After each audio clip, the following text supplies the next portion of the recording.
তো দেখো ছুটির দিনে আর আমার বাজার দোকান করতে ইচ্ছে হলো না, তো আজকে এসে ভাজা ভুজি এসব দিয়েই খেয়ে নিলাম। বৃহস্পতিবার ছুটির দিন কোথায় ভাবলাম একটু মাংস আনবো কিংবা একটু মাছ আনবো, আর বৃহস্পতিবার ছুটির দিন ছাড়া আমার তো আর হয়ও না বাজার দোকান করা। তো আজকে ছুটির দিন এত কাঁচা ছিল, এত কাঁচা শুকাতে দেওয়া, ঘর দুয়ার গোছালাম, মুছলাম, সব কিছু করে এই 2:30 বাজলো। এখনও বড়াটা হচ্ছে, ডালটা সোমবার দেবো, তার মধ্যে মা ভাজা ভুজি ভাত সব করলো। তো এই আর কি, এবার খাওয়া দাওয়া হতে হতে 3টে বেজে যাবে।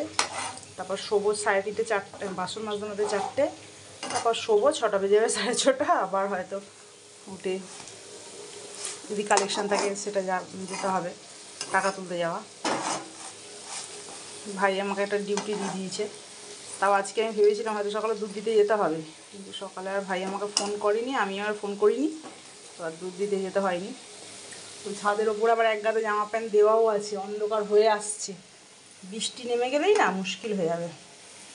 মোটামুটি জল ঝরে গেছে, শুকিয়ে গেছে। আমার চুড়িদারগুলো শুকোলেই যথেষ্ট, অন্য কিছু শুকোক বা না শুকোক, সমস্ত সারা সপ্তাহে জামা কাপড় কেচে দিয়েছি।